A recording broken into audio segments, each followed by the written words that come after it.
This is the matchup Germany did not want. When the draw landed and Ecuador's name popped up next to the four-time champions, German fans probably shrugged. Big mistake. Because this isn't the Ecuador of 2014. This is a side that just qualified for the 2026 World Cup with the second-best defensive record in CONMEBOL, ahead of Brazil, ahead of Uruguay. Let that sink in. And Germany? Let's not pretend everything's fine.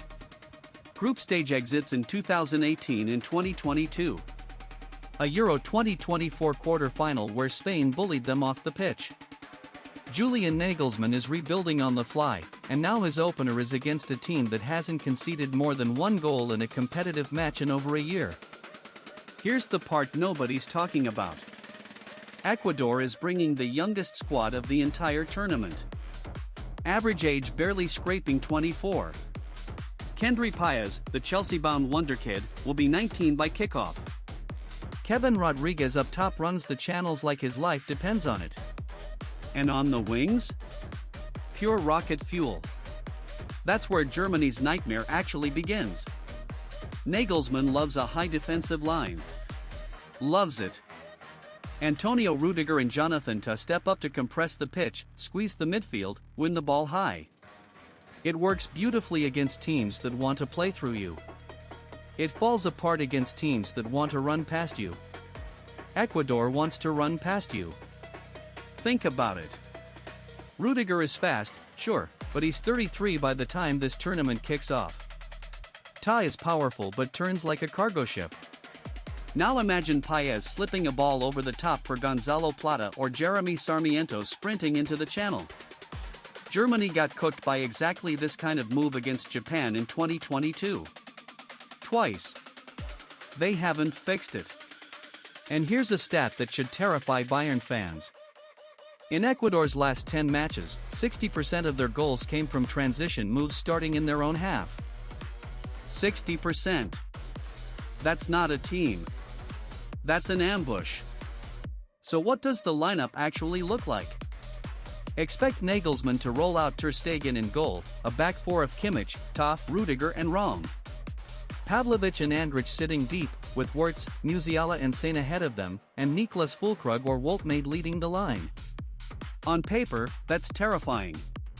But the real battle is in midfield. Moises Caicedo versus Florian Wirtz. The Premier League's most expensive defensive midfielder against Germany's most creative spark. If Caicedo wins the duel, Germany has no rhythm. None. And without rhythm, this team panics. We've seen it. My realistic scoreline? 1-1. Germany dominate possession, hit the woodwork twice, Wirtz scores a beauty around the hour mark, and then Ecuador springs one counter in the 83rd minute and Plata buries it near post. Tournament opener chaos. Headlines screaming. Bild calling for Nagelsmann's head by Tuesday morning. Could Germany win 3-0? Sure. If Musiala turns up like he did against Scotland at the Euros, anything's possible. But every single warning sign points to a grind. A scare. Maybe even a defeat that completely derails the campaign before it begins. Because here's the brutal truth. Germany doesn't have margin for error anymore. They're not the team that bullies opponents into submission. They're a team trying to figure out who they are, against an opponent that already knows exactly what it is. Young, fast, organized, fearless. That's the worst possible cocktail for an opening match. So what do you think? Is this a routine Germany win, or is Ecuador about to shock the planet on day one?